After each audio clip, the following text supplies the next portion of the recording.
Bijouterie Pantso manolotra anao ny logité. Tsara kokoa ny paoziny, matevina sy tsara kokoa ny foniny sy ny taratasiny. Dans la vie, il y a les premiers et il y a les autres. Irana avokoa ny ankohonana miaraka amin'ny Sparkle, fijery logité. Sparkle vaovao, mira ndava ny ankohonana.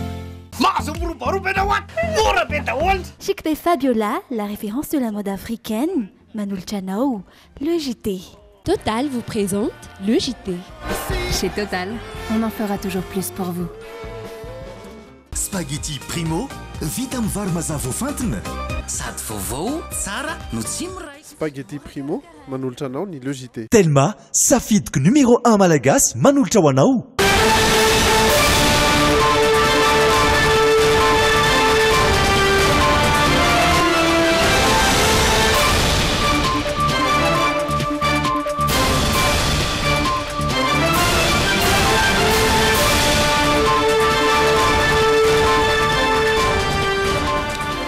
Miarahaba tompoko fitonga soa tao anatin'ny fotoanan'ny fampahalalam-baovao manasanao izahay tsy saraka aminay ireto ny lohatentsika.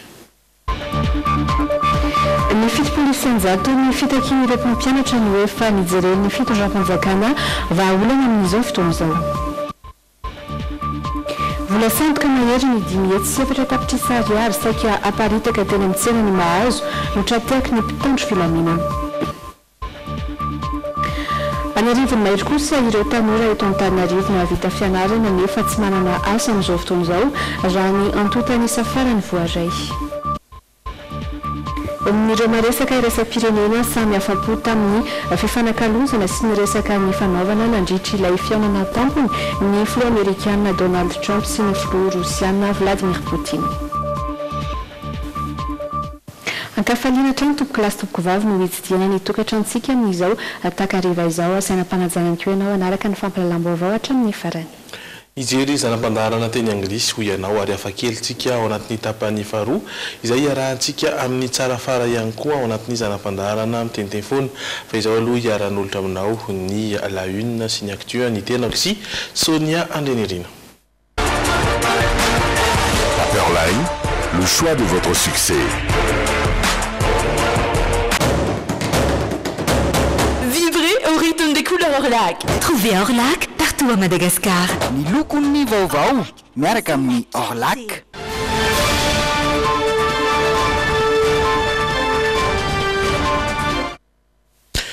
Amin'ny sehatry ny fanabeazana efa voavaly avokoa ny maherin'ny fitopolo-isanjato amin'ny fitakian'ireo mpanabe. Teboka fito amin'ireo miisa folo amin'ny fangatahan'ireo mpampianatra ny UEFA nijereny ny fitondram-panjakana vahaolana amin'izao fotoana izao. Famalina ny fangatahan'ireo mpampianatra izay andanina vola mitentina 5,10 miliara ariary miala amin'ny kitapom-bolam-panjakana. Izany dia ho fisorohana ny aiain'ireo ray aman-dreny ny amin'ny mety isy ny taona fotsy amin'ity taom-pianarana ity. Mamintina ny mikasika ireo teboka maromaro ireo ato anatin'ity fanadihadiana ity. Miora miarin-jatovy sy zo randriatsalama. Apany betsaka amin'ireo fangatahany mpampianatra manantanteraka fitokonana amin'izao fotoana izao no efa nahitana vahaolana ho ny Premier ministre lehibe ny gouvernement Tsaik Christian. Vahaolana izay niainga tamin'ireo komite teknika napetraka tamin'ny fiandohany ity volana ity. Komite teknika izay mpampianatra no betsaka ao anatiny izay miisa 8. Avy eo anivon'ny ministera fanabeazam-pirenena miisa 3, teknisianina mahafantatra ny iainan'ireo mpampianatra miisa 2, avy amin'ny asa-panjakana iray ary iray hafa avy amin'ny ministera fitantanam-bola sy ny teti-bola. Misy ny fehi-kevitra vaovana nandritra izany fivorian'ny komite izany. Ny voalohany amin'izany dia ny anafainganana ny fandoavana ireo avancement tsy mbola vita. Faharoa, manomboka amin'ny volana oktobra 2024 ity dia azo tankarama manokana mitetina 10,4 ariary ireo mpampianatra rehetra ao amin'ny ministera ny fanabeazam-pirenena. Fahatelo, amin'ny taona 2024 ho sandaina 10,4 ariary avy ny tampikarama mahakasika ny tsaoka, lakre sy ny alaviratoerany mpampianatra. Fahaefatra, manomboka ny taona 2024 ho sandaina 10 ariary avy ireo tampikarama samihafa momba ny andraikitra sy fampianarana ary trano fonena ny mpampianatra. Fahadimy, asombotra ho kategoria fahatelo sy fahaefatra ireo mpampianatra nivoaka avy tamin'ireo ivitoera-paritry ny fanofanana mpampianatra na ny centre régional de l'institut national de formation pédagogique manomboka ny volana janoary 2024 fahaenina azo bonification d'avancement arakaraky ny fahaelona ny fotoanany asany avy ireo mpampianatra firama noraisina ho mpiasa-mpanjakana ary fahafito ampitomboana 8 ny isan'ireo mpampianatra firama ho raisina mpiasa-mpanjakana ho an'ny taona 2024 sy ny taona 2024 ho fanatanterana ireo sosikevitra ireo anefa dia mitetina 5.10 miliara ariary ny vola miala amin'ny tapim-bolam-panjakana midika izany fa misy ny ezaka goavana ataon'ny gouvernemanta mba ho tombontsoa ho an'ny mpampianatra irery ihany fa ho an'ny mpianatra sy ho an'ny ray aman-dren'ny mpianatra ihany koa noho izany dia tsy tokony hisy tsony ny antony ampitokona sy tsy ampianatra ireo mpampianatra amin'izao fotoana izao any amin'ireo sekoly sasany hoy ny premier ministre lehibe ny gouvernemanta hatrany. Famalona ireo olana sy fitakiana ara-tsindikaly tahaka ny mikasika ny fitateram-bahoaka dia matsapa tsara ny ayahin'ireo mpitatitra izay manda ny hifindra eny ambomanambola ny premier ministre mampanahy ireo mpitatitra mantsy ny mety ho tsy fisian'ny zora-pitaterana iombonana mampitohy an'io toeran'io ka eo no hisin'ny eo ihany koa ny tsy fisian'ny trano fisakafoanana izay natao zaka ny ankabeazan'ny olona rehetra efa andalam-pandaniana ny vaolana amin'ireo ary atao mba afapo na hoan'ny filan'ny mpanjifa izany na hoan'ny mpitatitra ihany koa ny etsika fanoherana anivon'ny ministeran'ny postra sy ny fifandraisan-davitra sy ny kajy mirindra sy ny eo amin'ny ministeran'ny fambolena sy ny fiompiana izany dia mandiso fanantenana ny premier ministre ny amin'ny tsy fampin'ny ezaka hifanatonana sy hifampiresahana avy amin'ny andaniny sy ny ankilany ary mitaona azy ireo zany hoe ireo tompon'andraikitra voakasika toy ny syndikalista mba hanao izay azo atao isin'ny fifampiresahana toana ny primatiora tanteraka izany fampiresahana izany na dia izany aza dia mampitandrina ireo syndikalista mampitandrina ireo syndikalista manana eritreritra hamadika ny etsika ho ady amin'ny zarazara ka nimba ny foto-kevitry ny fitakiana ny premier ministre ho ireo tompon'andraikitra amin'izao fotoana izao anivon'ny ministera dia antsoina ametraka ireo fepetra izay ilaina mba hisinny izay fifanatonana izay. Fa iverenantsika kosa ny vaovao ny fampianarana raha nambaran'ny ministera ny fanabeazam-pirenena dia misy 13 amin'izao fotoana izao ireo sekolim-panjakana efa miverina mianatra isan'ireo efa nisafidy ny hianatra ohatra ny CEG Bemasoandro Itosy ireo mpampianatra amin'izy ireo izay nilaza fa amiray fo amin'ireo mpitokana saingy tsy afaky ny anakana ny zony ankizy te-handrato fianarana ihany koa miora miaron-jatofo sy zo randray atsalamatrano mitora amintsika ny antsiprim-baovao. Mandidina ny 13 amin'izao fotoana izao ireo sekolim-panjakana efa miverina mampianatra eto andrenivohitra sy ny manodidina isan'izany ny eto amin'ny lycée moderne Ampefiloha CEG Mbomanarina, lycée Nanisana ary ny aty amin'ny faritra Tsimindranno dia ny eto amin'ny CEG Bemasoandro Itosy.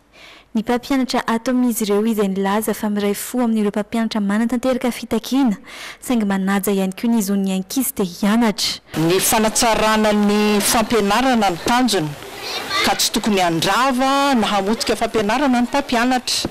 Marina afaka mitako zo ny mpampianatra ray loha amin'izany zay ary mirahina amin'izany fa ny fitakiana ny zo kosany tsy atao hanimbana ny zon'ny hafa zany hoe ny mpianatra dia zon'ny ankizy zany zon'ny ankizy mianatra zon'ny ankizy ny mamarana ny tom-pianarana hanao fanadinana.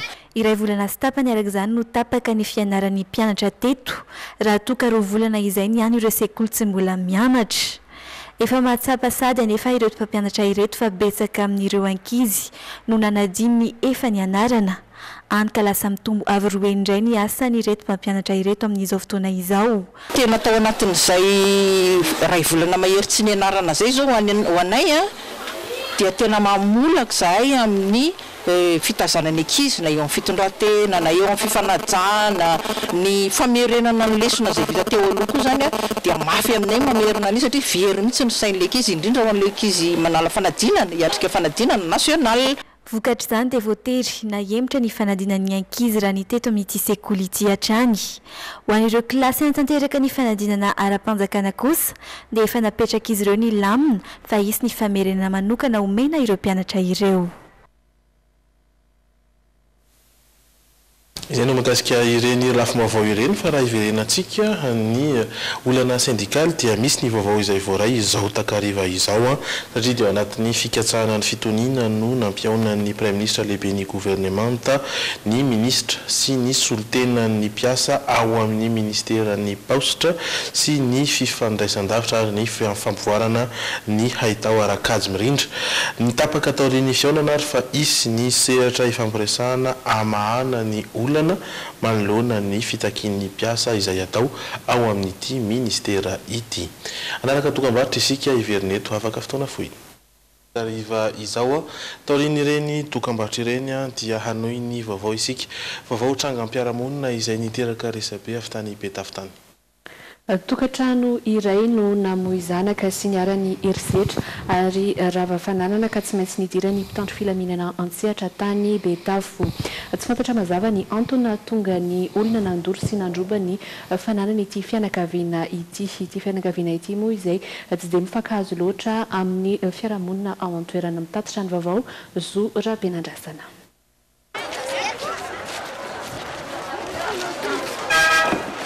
Tsy fantatra mazava ny zava-niseho tao ambany arana Betafo ny alatsinainy hariva teo. Zazavavy kely iray vao herintaona sy tapany monja ny maty, vehivavy telo no naratra mafy ka nahiditra hopitaly tetsy an-drano madio. Trano fonenana lehibe iray no kila forehitra, tranombarotra maro tao amin'ny tsenan'ny Betafo no voaroba, fiarakodia sy fiompiana maro ihany koa no rava tanteraka, izay niafara tamin'ny fifanandrinana teo amin'ny mpitandro filaminana sy ny fokon'olona tao an-toerana.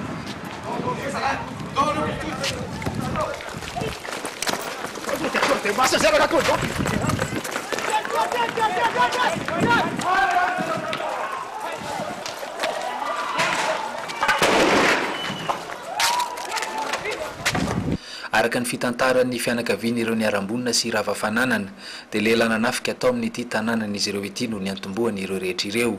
Misy olona niditra tonga tao an-trano tamin'ny 5 sasany hariva teo dia niteny izy hoe misy tany amidy ary izy ka mety ve anareo afaka mety hividy an'ilay tany dia ozy ilay mpivarotra hoe mbola tsy manam-bolany amin'izany izay dia hoe efa tonga ao ve zareo lehibe dia hoe alao ary aho izy hiandry azy dia niditra tao an-tokotany izy mipetraka izany hoe hiandry andry zareo lehibe dia io olona io mpanampy tao taloha. Dia rehefa tafiditra tao an-trano izy dia efa nidaroany daholo ny ankizy rehetrarehetra tao telo izy ny tao. Dia zazakely dia efatra ambany zazakely dia avy eo izany tonga zareo avy any an-tsena dia ny ray na ny tsena moa ny ray nitondra n'ilay niditra any an-trano misy vola no entina avy any an-tsena dia vao niakatra ny tohatra izany dia tonga dia nivelesiny io marary anankiray io tonga dia nivelesiny izany dia torana ny tsirara teo dia fendraha be moa izany teo amin'ny tohatra teo dia niantso ary an-trano hoe misy manafika ato an-trano fa midira dia ohatrany tsy taitra hoe inona kosa no fanafiany eo dia teo izany dia somary ny azoazo ihany dia hoe ndana oeraka izy zareo fa misy olona eo an-trano ao dia misy tableau mipetraka izay ka ilay jiolahy ty efa mipetraka ao ambadika ilay tableau ino ny tenena hoe voatao elahy dia hoe zaho izy aza endrikendrehana fa tsy mahavita an'izao any efa olona telo izany no dans les communs ao an-trano dia rehefa avy eo moa dia mivonjena izy dia niady teo dia rehefa niady izany dia tonga indray ilay vinatylahany zareo anankiray dia niady tamin'ny tazona azy teo dia rehefa nitazona izy dia rehefa nasindry zareo izany izy dia natao hoe voy dia mipetraka teo dia lasa mivonjena ilay marary ka izy rehefa avy eo tafatsangana indray dia rehefa tafatsangana izy dia izy lasa niantsy vonjy eo izany hoe mivonon'ilay olona tato an-trano tato anay ozy izy dia ino ny vahoaka ny nandroba an'ilay tanàna amin'izay fa hoe mivonon'ilay olona tao an-trano tao izy nefa ny izy namaky an'ilay trano olona efatra no mivonony tao dia avy eo izy lasa niantso ny vahoaka dia tonga ny vahoaka ny torabato anafika an'ilay vola tonga ny versement entina avy any an-tsena iny izany nandrasany hoe alatsinainy dia tsena dia mitondra satria efa zatra an'ilay taloha hoe tonga dia miditra fotsiny kisany izy izany miditra ao an-trano dia tonga dia nanantena hitsena an'ilay vola izy dia izay no namonoany an'ilay tao an-trano. nanamafy moa ny lehibe ny hôpitaly Andranomadio fa novelesina tamin-javatra no nahafaty ilay zazavavy kely sy namparatra ireo vehivavy telo raha ny fahitan'izy ireo niratra. Nanamarina ireo voalaza ireo ihany koa ny vehivavy iray isan'ireo naratra mafy tamin'ity trangy ity. Araka ny fitantaran'ilay lehilahy voalaza fa nanao ny fanafihana io kosa dia ny fandrenesany hikika atao amin'ity tanàna ity no nahatonga azy niditra tao. Videtana zany dia izy ny ao mba piopio. Ka zay fa haiko le resaka manana sy nama zany tsy isy very amiko izy zavatra efa nataoko. Dia nanapinapy andry zareo teo, nanapinapy andry zareo teo. Dia tsy tapitapitra zay ohatra nisy ny sioka ohatra hoe sioka zany atao varitra tao. Dia mivoaka anakany mitsofoka anakany anaty moa zany fa tsy mivoaka e. Atao anatiny anaty tamboho andry zareo. Dia verina avany miazakazaka rey tonga dia midaroany nisy nandaro koa zany. Tonga dia nisy trapoka tonga dia voa ny aty afehako anakaro ty dia tsirako dia nisioka amin'izay dia nisy olona efatra mibedana aloha tsy fatako hoe zany izy fa mibedana amin'ny anankiray fatako fotsiny zany dia Rajosoa aloha mibedana. Dia mibedana dia tonga dia niazakazaka dia tonga tery akaiky mivavahady tery amin'izay dia mba nisy naheno eny zany ny feoko tao ambadika tao. Dia zany sioka nisy naheno dia tsirara be amin'izay aloha teo dia mbola nisy nandaro koa ihany zany mbola nikapohan zareo amin'ny vy any dia nisy nanisaka aloha dia tonga dia nanamody maty amin'izay dia hiaingo tsara mihitsy misy manao hoe maty io. Dia nisy nandona amin'izay le vavahady domy le olona tao avelany tao dia miva amin'izay le izy zany miva le vavahady dia jerena teo amin'izay tena rahalaza ty le to dia nisy nyteny hoe rahalaza ozy izy. Dia teo amin'izay moa zany dia tsisy fatako tsony tao aorianan'izay dia rehefa teo amin'izay nisy nyteny anahy manina lesy raha mitsangana teo dia zao no nataoko zaho tsy afaka mitsangana tsony tsy afaka mitsangana aho dia tsy fatako ohatra nisy anakatona le vavahady zay indray eo aroa zay lahy nisy nyteny hoe eo ary lahy nisy anakatona le vavahady zay dia nitsangana tapoka zay ke mba afaka nandeha ohatr'izao sy tsy haiko hoe firy metatra io dia teo amin'izay nyraisina dia nisy bandiny teanako ohatr'izao tena tsara metatra izy fomba tiana dia zay aloha zany zavatra nisy.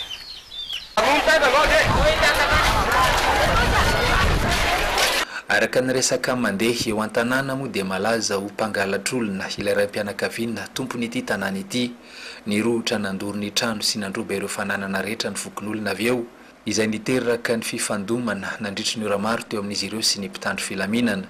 Araka ny nambarany lehibe ny fokotany anefa fa dia tsy nisy fitarainana fahaverezan-jaza teo amin'ny fokotany na dia efa voaroroy tamina raharana fampana azy io lehilahy fantatra amin'ny anarana hoe Rajosoa io taona vitsy lasa ary tsy mifankazo loatra ihany koa amin'ny fiarahamonina.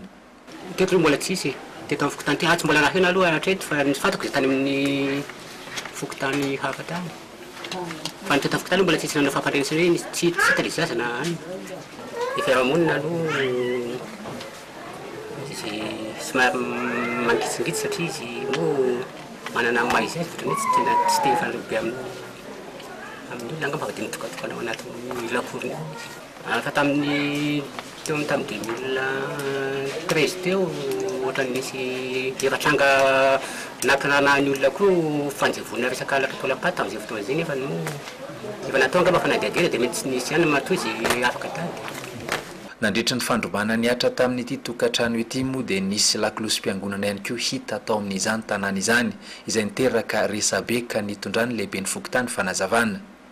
Tsy nisy olana angamba satria le lakolosy zany nateraka ny fiangonana atao amin'ny le Rajosoa nisy taratasy fanarahana misy le izy hatrany amin'ny filema mampotsy manova ny filazana nandeha nitsahoan'ny olona zany tena diso tanteraka mihitsy fa io lakolosy ray ihany tao tamin'ny fotoanandro mafanafana be le alatra lakolosy tamin'ny 2017 iny nanapakevitra kristianina tany ampotsy manova zany fa hoe apetako amin'ny Rajosoa le lakolosy loha mandrapangitsingitsy le alatra lakolosy. Inona marina no zavaniseho nahatonga ireo savorovory rehetra atao Betafo ireo andrasana ny vaovao sy ny vokatry ny fanadiadiana avy amin'ny mpitandro filaminana. Tsy mbola nisy aloha hatreto ny fisamborana mahakasika ireo fandratrana sy famonoan'olona saingy andian'olona vitsivitsy kosa no voasambotra nandritra ireo fandrobanana niseho halina. Ny tolakandro teo dia mbola nisy andian'olona nikasa ny androba sy andoro ny tranon'ilay hoe Rajosoa eto Antsirabe.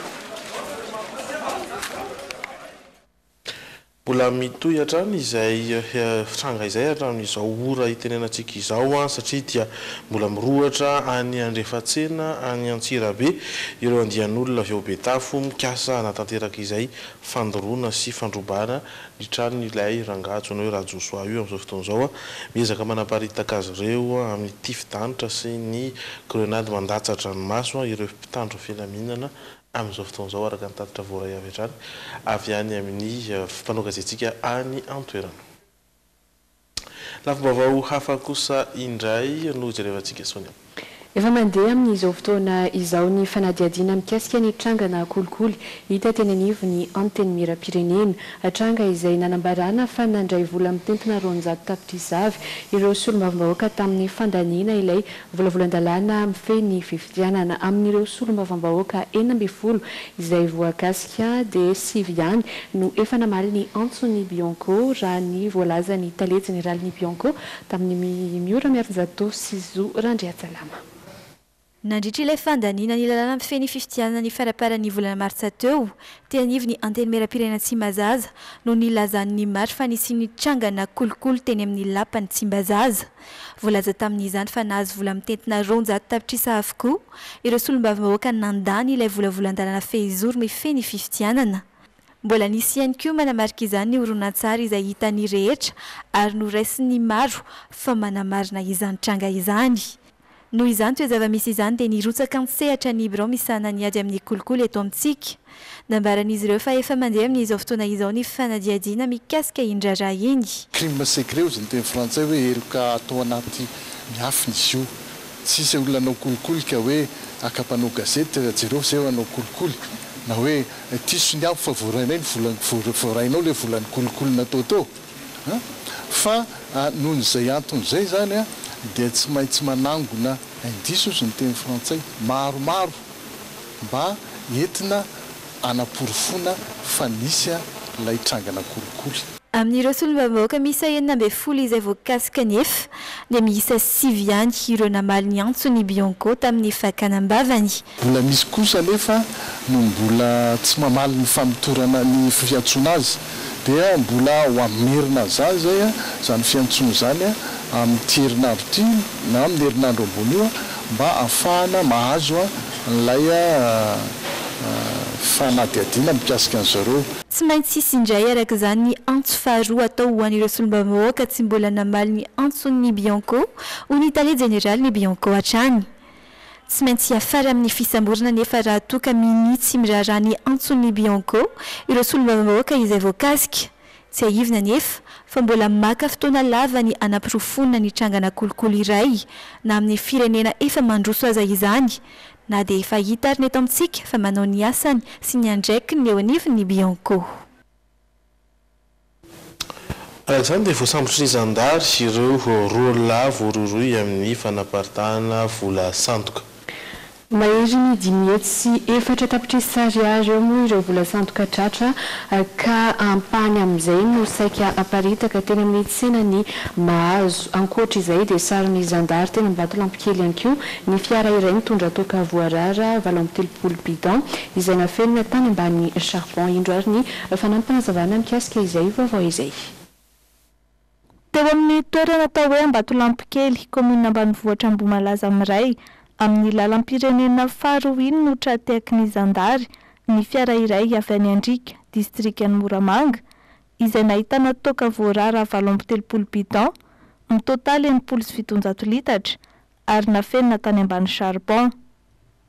Voasazy ny lalàna ny fanaovana sy fivarotana na fitaterana toka voarara noho izany no tanana vonjomaika eny Tanimora ilay mpamily sy ny mpanampy azy nitondra ilay fiara mandra-piandry ny fitaom-pizarana azy ireo.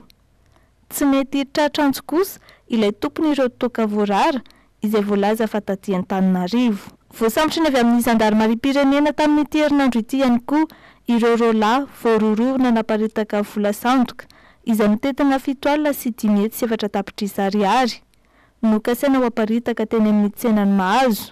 Nahitana ampahany iray alina ariary sy 2 alina ariary raha ny fikaroham-baovao nataon'ny zandary. Raikitra ny fifanenjehana teny mahazo ka tany Analamahintsy voatratra ny iray tamin'izy rola, ny iray kosa tratra teny Mamorivato niaraka tamina vola sandoka sy odi-gasy fampiasa amin'ny fandrekerekena rehefa manao ny asa ratsin'izy ireo. Mbola mitona izany aza ny fanadiadiana momba ny amin'izay mety ho piraitsokombakomba na nampaniraka azy mirahalahy ireto. Eo amin'ny lafiny sosialy dia mitaraina no ny fofona ateraky ny fandorana tara ataon'ny orinasa iray eny Andotapenaka ny mponina sasany ao amin'ny toerana io. efa nifampiresaka tamin'ny tompon'ilay orinasa moa ny tompona andraikitra teo anivon'ny CDA Andotam-pianaka Saingetreto mbola mitohy foana ny fandorana ny tara izay ataon'ny tompony orinasa mangataka ny andraisan'ny fanjakana andraikitra mandony izany moa ireo mponina ao Andotam-pianaka izay tafaresaka tamin'ny Pierre Razafindramana sy Stéphane Rakotomalala. Anisan'ireo renim-pianakaviana mipetraka ety Andotam-pianaka i Laura. Tsy miala lavitra ny orinasa mpandoro tara eto an-toerana no ivarotany. Nambara mifanitarika olana ara-pahasalamana teo aminy sy ny fianakaviany ny fofona aterak'izany efa antaona maro izay. Hatramin'izay zany niaina tamin'ny fofona kidro io asa teo amin'ny 10 taona mahery eo ngamba nanomboka nanovana ny kidro io le tontolo iainanay le rivotra iainanay tena mijaly zahay sepotra kohaka marary ny maso. Ndrendray izy paray ny andro manomboka tena tombony za manomboka amin'ny andro 5 maraina eo parivo ny andro dia amin'ny alina io mbola ndrendray izy mbola miasa paray ny andro koa dia tena tsisy iainana mihitsy zany. Araka ny lalàna mifeny fahadiovana navoaka ny commune Antananarivo Renivohitra ao amin'ny andininy 15 dia tsy azo atao ny mandoro fako na zavatra fa raha tsy nahazona lalàna manokana. Nambaran'i Gilbert tompony orinasa mandoro tara eto Andotam-pianaka nefa fa efa nahazo lalàna tamin'ny fanjakana ny tenany tamin'ny taona 2000. Atraprizy ara-dalàna ty mantompataty amin'ny ara-dalàna amin'ny zava-panjakana. Nenao zanako be da be reo tsisy azamy marary zany tsisy azany lohariny rehefa za foana no alan'io leto.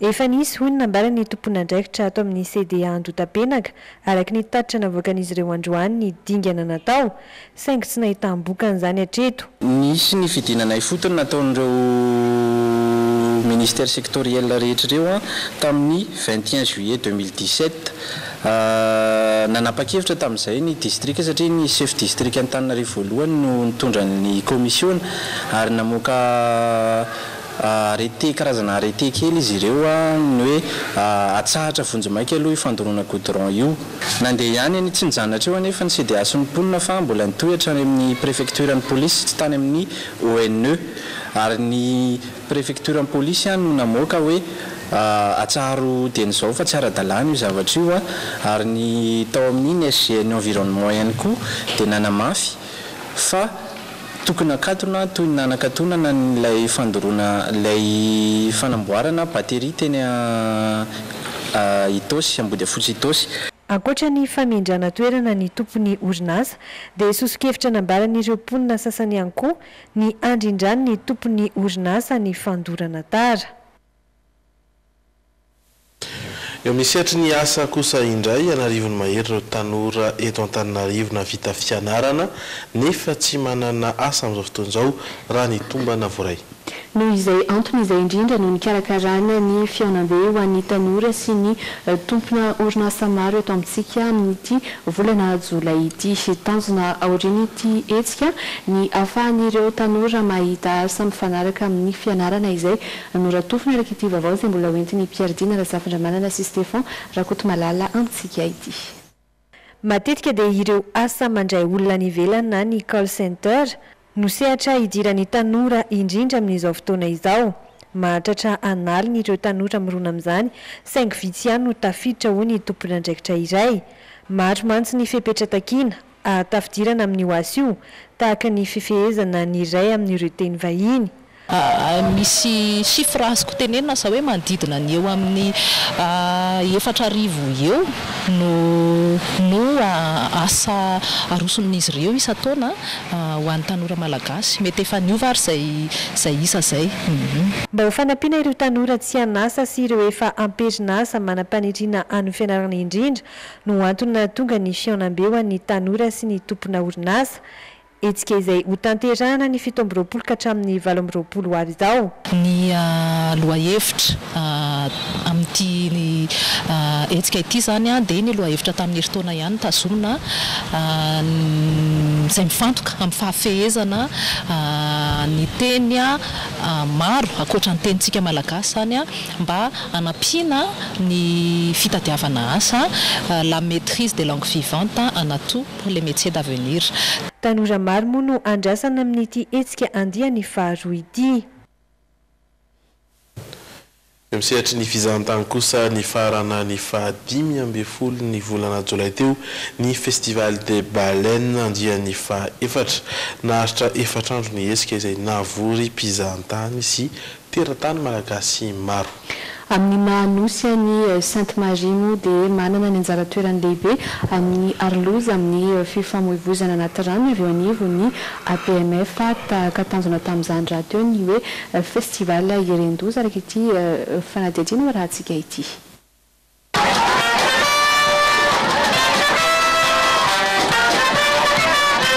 Ny 12 ka hatramin'ny 15 jolay lasa teo no nitotosaina teto Sainte Marie ny Festival des Baleines andian'ny fahaefatra izay nokarakarain'ny fikambanam-behivavy Drôle de Dame.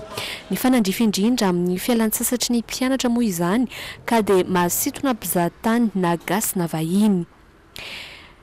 Naharitra efatra andro ny lanonana izay nahitana hetsika ara-panatanjahantena toy ny hazakazaka, ny beach soccer, hazakazaka amin'ny bisikileta, korsa lakana, hetsika ara-kolontsaina, fifaninanana misy ary carnaval nanehoana ny hakanton'ireo fokontany 12 eto Sainte Marie.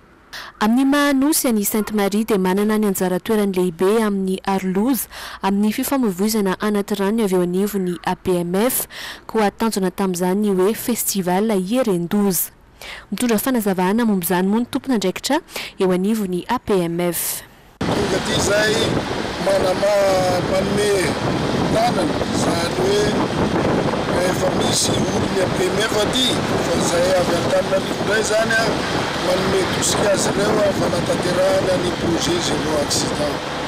Ao anatin'izany dia nitanjona arak'ilay voalaza zay fa ny asa kosa dia mizara telo na efatra. Voalohany indrindra zany fanamafisana ny sécurité de la navigation maritime ary manaraka an'izay raha sanatria ka misy loza na incident dia manao ny recherche et sauvetage ary mivoarany raha toa ka atao zany hetsika izany dia tsy maintsy jerena mandrakariva ny fandefasana ny olona izany. Fa eto Sainte Marie tsika zany dia ty sambo misy etsika ity na idiva no iasana eto ho fanavotana ny olona indrindra raha vao misy accident na incident dia ny olona aloha no avotana voalohany mba tsy ahitana faty olona. Avy eo no resahana mpanavotana ny sambo. Izay zany anisany asa atao aty. Dia ny farany moa zany dia manao assistance raha misy hetsika atao ambony ranomasina.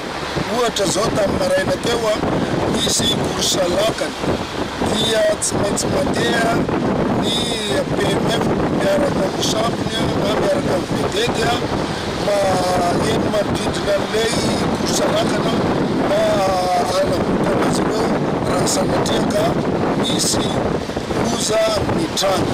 Ary isorina an'Andriamanitra fa hatramin'ny toerana nanaovana an'izy ity dia tsy misy tokoa loza hatrizay.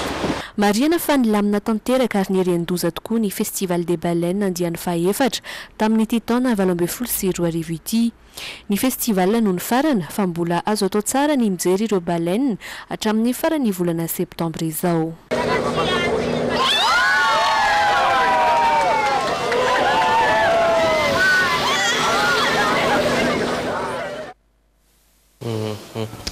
Fa iny sary reny ihany koa no tona amintsika ny maresaka any ivelany.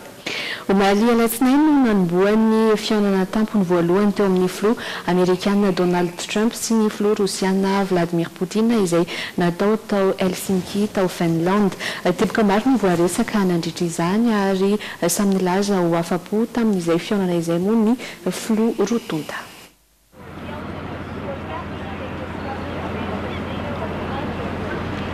Tontosa soma tsara ny fihaonana tampony voalohany teo amin'ny filoha Donald Trump sy Vladimir Poutine omaly alatsinainy teto amin'ny renivohitry Finland teto Helsinki. Tsara fanomboana ny fihaonana ary tsy ho an'ny Amerika sy Rosia irery ihany fa ho andrehitra mihitsy hoy ny filoha Amerikana Donald Trump nandritra ity fihaonana manatantara teo amin'ny rotonda ity. naharitra ora roa tao ny fifanakalozana sy ny dinidinika ny fanaovan'ny rotonta mialohany ny risoan'izy ireo tamin'ny valandresaka ho an'ny mpanao gazety teto amin'ny lapam-panjakana teto Finland. Isan'ny songadina tao anatin'ny fanambarana nataon'i Donald Trump teto ny nandavany fanameloana ny Moscou izay mampangainy ireo sampana pitsikilo amerikanina fananao izay ahalany azy nandritra ny fifidianana filoham-pirenena amerikanina tamin'ny taona 2014. Ny fampiresaka tsara tamin'ny filoha Poutine ao ary nanamafy ny tenany fa tsy ny Rosia velively no tokony antoka tamin'ireny ho ihany Trump. Mariana fa 3 andro tsy anomboan'ny fionana no nivoan'ny didy nanameloko ireo pitsikilo rosianina miisa 12 ho nanao osaka tamin'ireo solosaina nandritra ireny fifidianana filoham-pirenena tao Amerika ireny. Nandany fisiny izany kosa moa ny filoha Poutine. Nambarany fa fanadihadiana tsy mandeha amin'ny tokony ho izy izay nisy fiantraikany ratsy teo amin'ny fifandraisan'ny firenena rotonta ny fanadihadiana nataon'ny tony mpampanolalana amerikanina Robert Mueller. Nanamafy ihany koa izy fa tsy nitsabaka velively tamin'ny raharaha mpifidianana tao Amerika ny Rosia. Raha fitinina kosa dia nilaza ho samy afapo tamin'ny fifanakalozana sy ny resaka ny fanaovana nandritry ny fiaonany ny filoha rotonta. Ankilany marobe kosa ireo mpanao politika amerikana nanakihana ny Donald Trump taoriany ireny fanambarana nataony ireny. Hatramin'ny avy eo amin'ny antoko misy azy dia nisy nanakihana fa toa tsy niaro ny fireneny mihitsy Donald Trump teto Helsinki. Le président Poutine a contesté avec force les accusations à ce sujet aujourd'hui. Fa iverenantsika kely kosa ny ako ny fifaranany mondial ny alady lasa teo raha ny maramara kokoa dia ny fitsenana ireo ekipa anisan'izany ny fitsenana ny ekipa ny Frantsa izay nafana ny fandraisan'ny filoha Emmanuel Macron mivady ireo ekipa frantsay ny batany amboara tamin'izay fiadiana ny tompon-daka iratany tamin'ny baolina kitra izay hoarantsika ihany koa ny fitsenany ireo mponina croate andrizareo ekipa Croatie hoarantsika vetrany 17h. Les voilà enfin dans leur pays. Vongadina tao Paris ny fiaramanidin'ireo mpilalao dia notsenainy vahoaka analiny maro teo amin'ny seranana hatrany amin'ny araben'ny Champs-Élysées ireo mpilalao nibatany amboara tamin'ny fiadiana ny tompon-daka iratany tamin'ny baolina kitra natao tatsy Rosiny alahadeo. Devant des centaines de milliers de Français. Taorin'izay dia noraisin'ny filoha Emmanuel Macron ireo ekipa frantsay teto amin'ny lapan'ny Élysée no nandraisany filoham-pirenena frantsay mivady ireo ekipa rehetra. Et à 3, on dit Nzonzi. Voilà. 1, 2, 3, Nzonzi. Tsy nisy kabary lava be fa fisaorana ny ekipa manontolo no nataon'ny filoha Macron teto. Merci d'avoir apporté cette coupe. Misaotra ny batany amboara. Misaotra fa rehere ho an'ny firenena manontolo. Misaotra noho ny fikelezanareo aina. Misaotra noho ny firaisan-kina nasehonareo. Ankoatran'ny mpilalao sy ny fianakaviany dia nasain'ny filoha frantsay mivady tamin'ity lanonana ity ihany koa ireo tanora manodidina ny 3,000 teo eo. Ny arivo tamin'ireo moa dia ankizy kely mpilalao baolina avy amin'ireo klioba nisy ireo mpilalao frantsay tamin'izany. Fa na dia resy aza ny Croatie tamin'ny fiadiana ny tompon-daka eratany tamin'ny baolina kitriny nafany ihany koa ny niraisan'ireo mponina kroata azy ireo rakotr'olona nanofa ho fatanana moa ny arabe. Plusieurs centaines de milliers de supporters suivent en direct sur écran géant le retour des héros au pays. Izy ireny ny vaovao mbola ho anaraka zanam-pandaharana hafa ihany koa tsika ao anatin'ny tapany faharoa ireto ny sombiny amin'izy ireo. Niompana amin'ny fahaenitaonan'ny Dreamina izany hoe tsingerin-taona ny teny anglisy entina amintsika ho an'ny androany. Nasanana no abolana iray kosa ireo olona izay sendra ny fandraisam-peon'ny JT tato anatiny Oianao. Ary ao anatin'ny hafakely azo iray mamoaka ranorana rehefa mikika ny olona ao ambany no arahantsika ao anatin'ny insolite. Ireo rehetra ireo no mbola iarahanao amin'ny Jeredoara sy Tsamafara fa ny tena kosa dia mametraka ny veloma ho amin'ny manaraka indray. Veloma tompoko.